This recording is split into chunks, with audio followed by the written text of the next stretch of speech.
a luz do amor, da justiça ao resplendor. Venha o povo teu raiado da terra iluminar, ó vem, Senhor. Cristo vem nos despertar, os cegos abalar. Glorifica teu poder, faz o teu amor vencer, ó vem, Senhor. Eis os povos a clamar, por teu reino a esperar. Toda a terra em trevas jaz, aguardando a tua paz, ó vem, Senhor.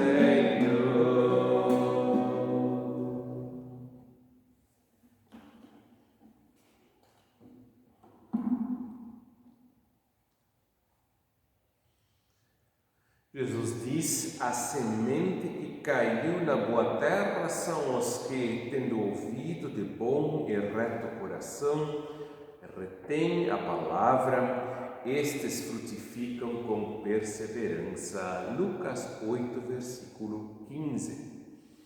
Com essas palavras, que são lema deste sexto domingo após Pentecostes, 4 de julho de 2021, saúdo todas as pessoas que assistem a esta gravação, especialmente os membros da comunidade evangélica de Lomba Grande e os membros da comunidade evangélica de Confissão Luterana Feitoria.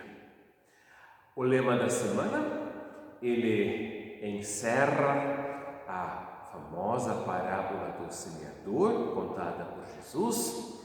O semeador saiu a semear. 3 tipos de semente caíram em terra inadequada e não produziu fruto. 1/4 da semente caiu em terra boa e essa semente então produziu na vida das pessoas de bom e reto coração, que em perseverança retêm a palavra e também frutificam consoante a essa palavra.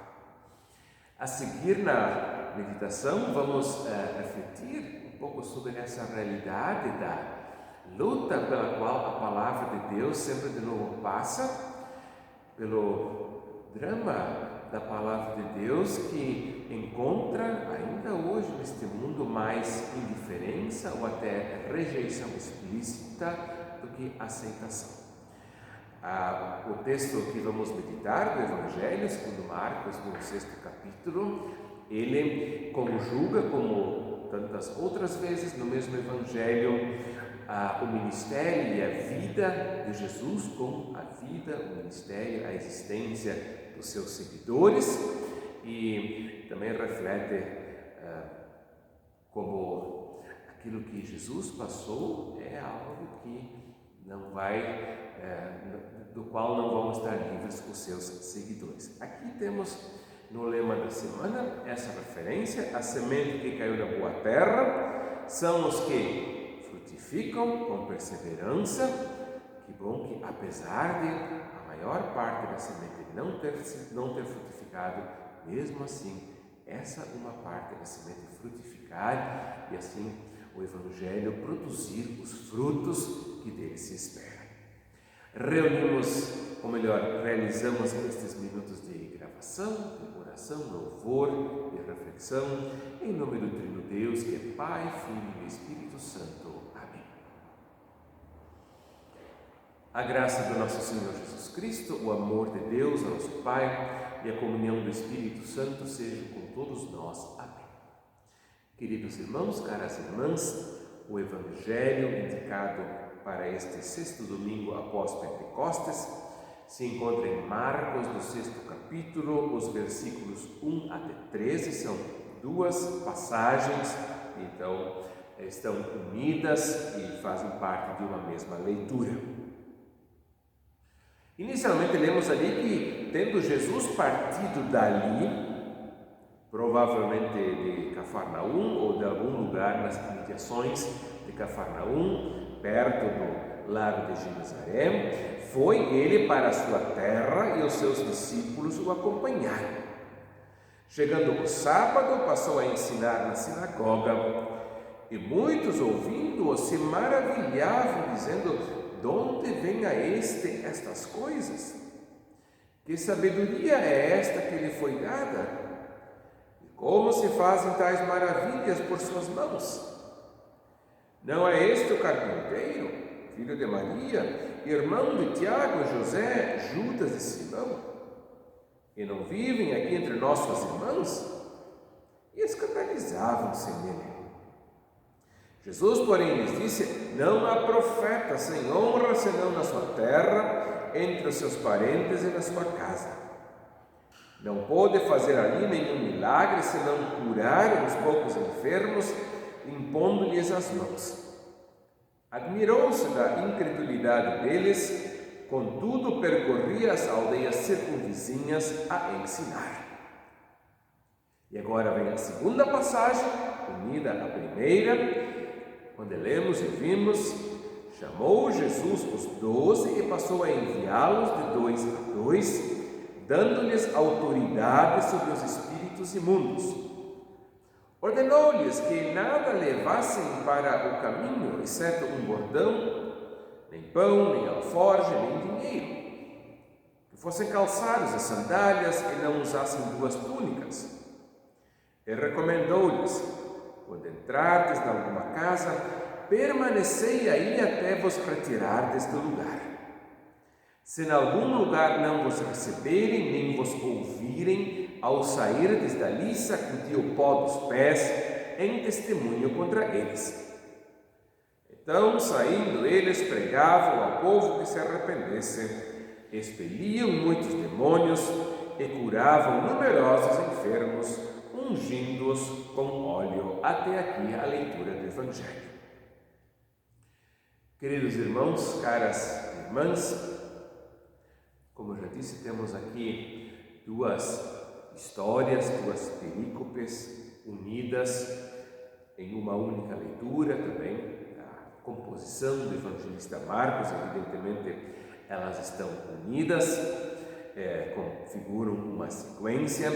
Primeiro temos Jesus na sua terra, onde ele foi criado e cresceu, em Nazaré. Depois temos o relato do envio dos discípulos.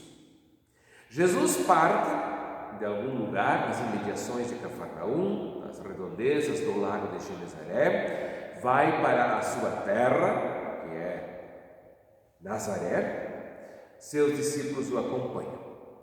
Chega o sábado, o dia de descanso dos judeus, e Jesus passa a ensinar na sinagoga.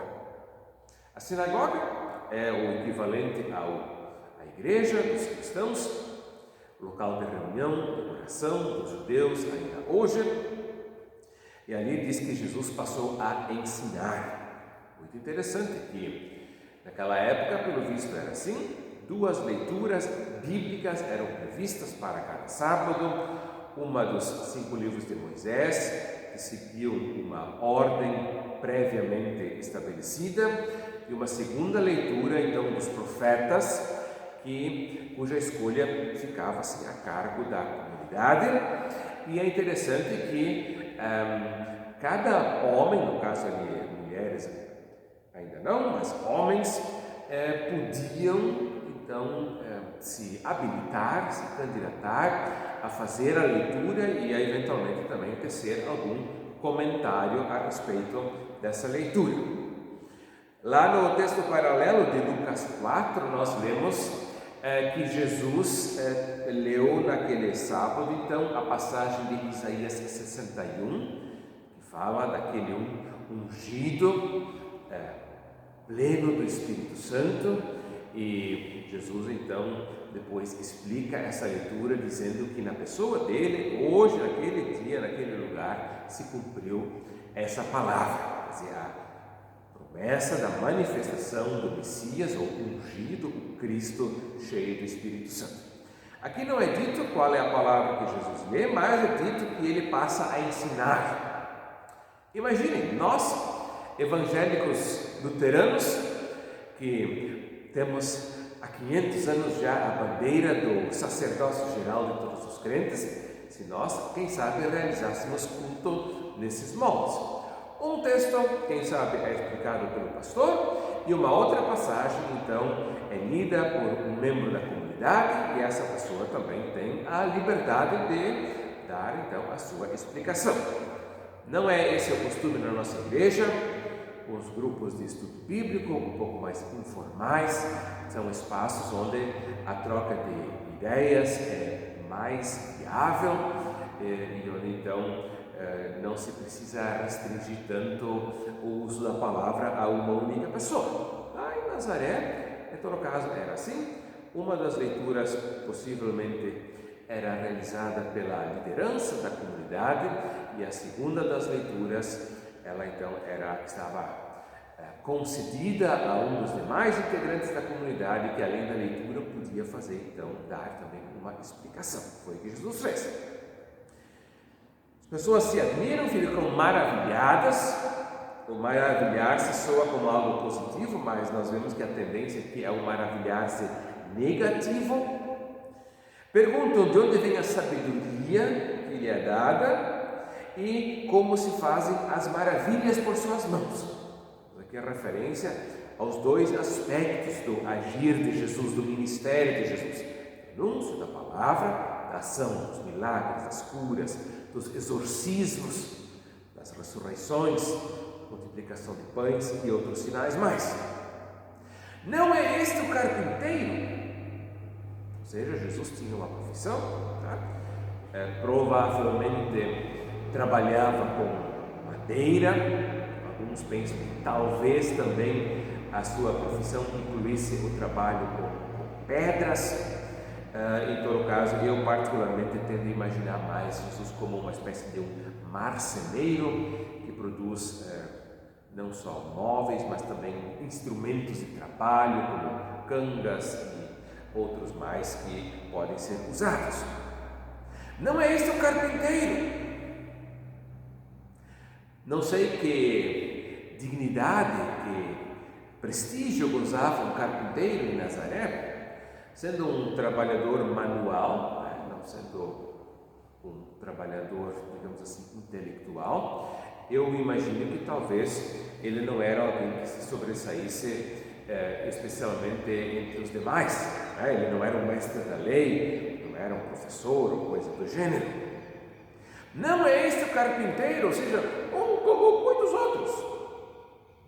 Filho de Maria, ou seja, aqui não se menciona José, possivelmente José já estivesse morto nesses dias e então Jesus era o carpinteiro, ele era o chefe daquela oficina, ele era o responsável pela manutenção da sua casa, pelo menos até iniciar o seu ministério, irmão de Tiago, José, Judas e Simão. Não vivem aqui entre nós suas irmãs. Sabemos, portanto, que Jesus tinha pelo menos 6 irmãos. Aqui menciona-se 4 irmãos masculinos e irmãs no plural, ou seja, eram no mínimo 2, e escandalizavam-se nele. Quem de nós haveria de imaginar que um homem sai da carpintaria, um homem que nós conhecemos desde que nasceu, cresceu, conviveu entre nós, conhecemos a família dele, talvez também a família, não é nada de mais excepcional, e agora ele vem aqui e ensina com sabedoria e opera maravilhas. Jesus, porém, lhes disse: não há profeta sem honra senão na sua terra. Hoje em dia, talvez nós diríamos: santo de casa não faz milagre. O reformador Martim Lutero, ele falou de uma dupla dignidade de Cristo. Cristo é rei e é sacerdote.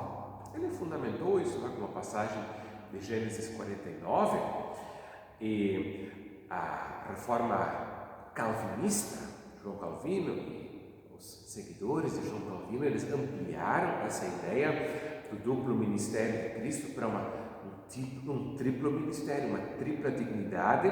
Além do reinado e do sacerdócio, passaram a falar de Jesus também como profeta.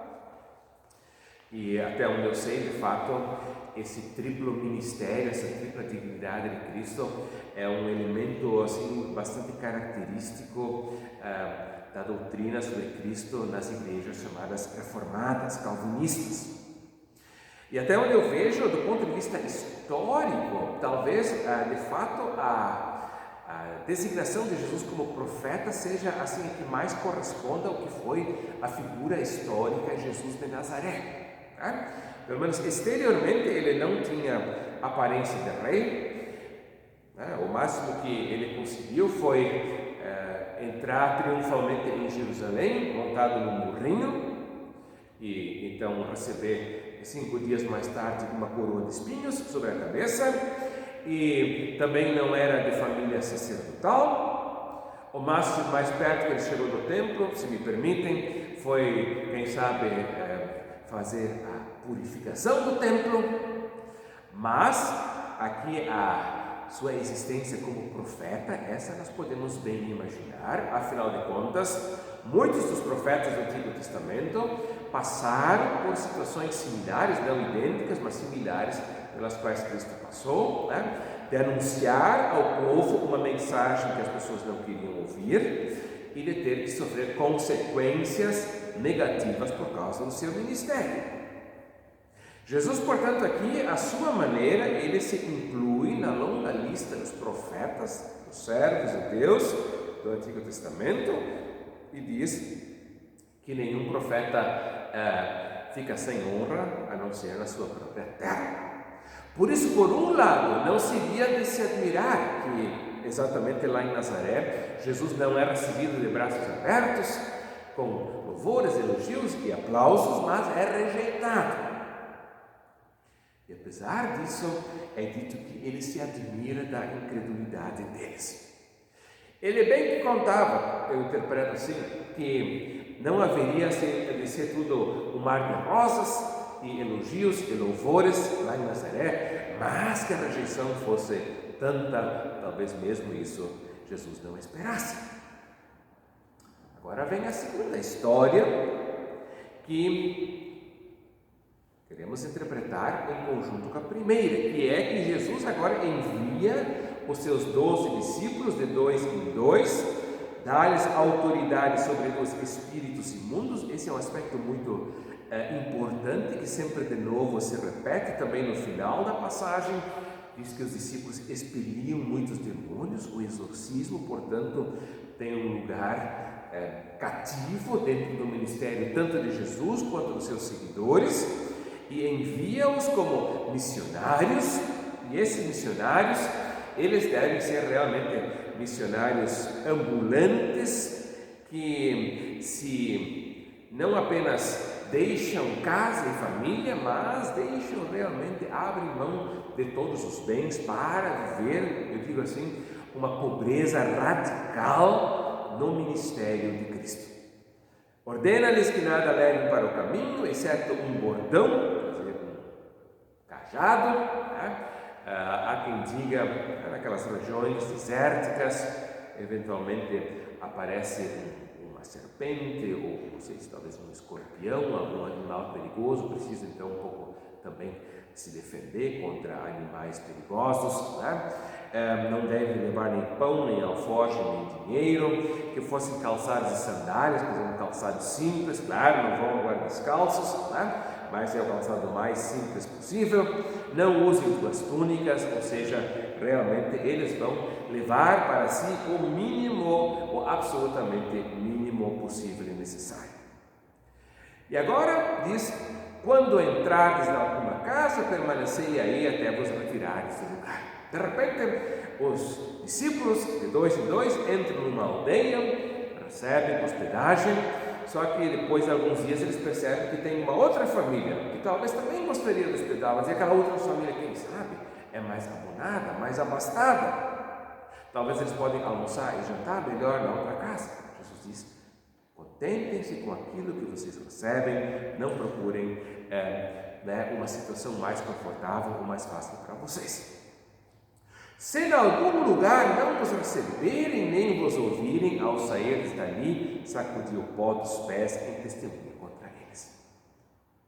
Pois é, Jesus, que foi a Nazaré, operando sinais e maravilhas, ensinando com sabedoria, ele envia os seus discípulos a fazerem as mesmas coisas e, de antemão, ele conta com a possibilidade de que com eles ocorra algo similar ao que aconteceu com o próprio Cristo. Pode ser. O que quer dizer, imagino eu, provavelmente vai acontecer que em um ou outro lugar vocês não vão ser recebidos, assim como eu não fui recebido na minha casa, na minha família, na minha parentela, na minha cidade. Se não vos receberem nem vos ouvirem, ao sairdes dali sacudi o pó dos pés em testemunho contra eles. Esses discípulos enviados a pregar o Evangelho, a boa nova do reino de Deus, eles pode ser que se defrontem com rejeição, e aí essa boa nova do Evangelho, ela se transforma em anúncio de juízo e condenação sobre as pessoas que os rejeitam. Então, saindo eles, pregavam que se arrependessem, ao povo que se arrependessem, expeliam muitos demônios e curavam numerosos enfermos, ungindo-os com óleos. Olha, o Evangelho segundo Marcos, sempre de novo, ele traz esse paralelo entre a trajetória, a vida, o ministério de Jesus e a vida e o ministério dos seus seguidores.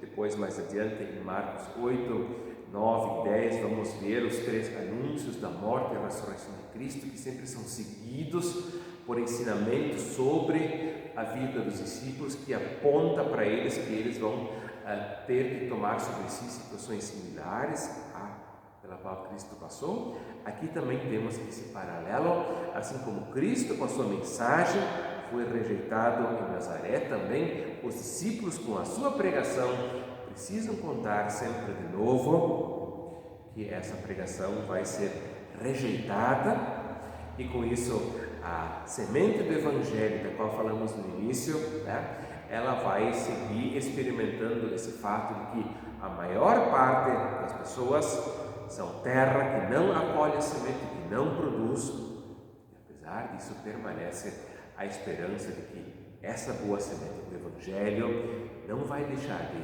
também sempre de novo, encontrar boa terra em que produza muito fruto. E a paz de Deus, que excede todo o entendimento, guardará os nossos corações, as nossas mentes, em Cristo Jesus, o nosso Senhor. Amém.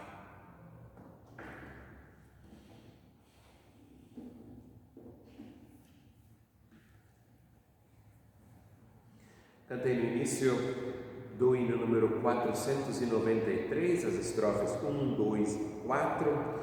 Vou agora cantar as estrofes 5 e 6. Aos que pregam dá poder, fáceis pela fé vencer. Os discípulos aqui foram enviados a anunciar em palavras e ações o Evangelho, a boa notícia do reino de Deus.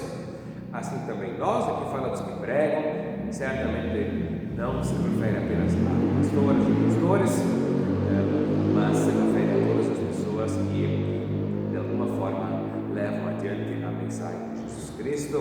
E aqui a súplica é que essas pessoas recebam o poder de Deus para enfrentarem também as provações que o Evangelho sempre de novo enfrenta.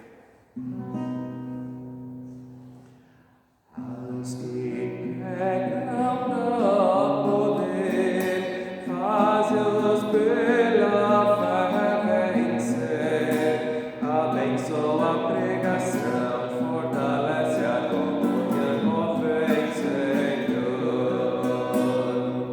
Tua luz nos faz fé, que sintamos teu poder, fazendo-nos em fé lutar, o inimigo derrotar, ó vem, Senhor.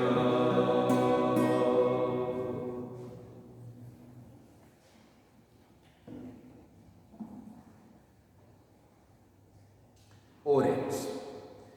Bondoso Deus, nosso Pai, graças rendemos pela Tua palavra, Obrigado, Senhor, pela boa notícia da salvação em Jesus Cristo, teu Filho.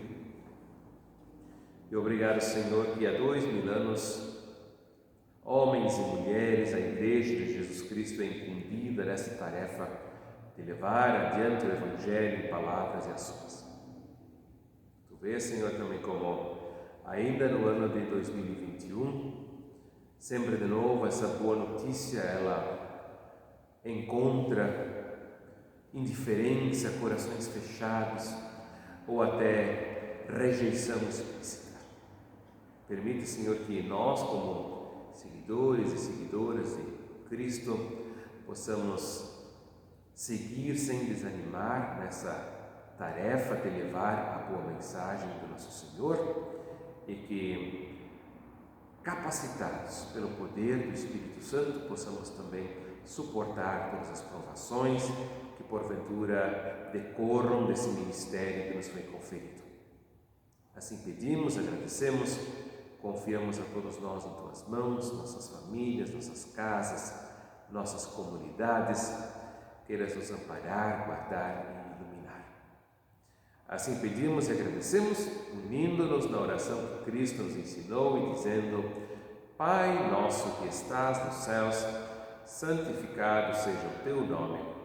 Venha o teu reino, seja feita a tua vontade, assim na terra como no céu. O pão nosso de cada dia nos dá hoje, e perdoa-nos as nossas dívidas, assim como nós também perdoamos aos nossos devedores.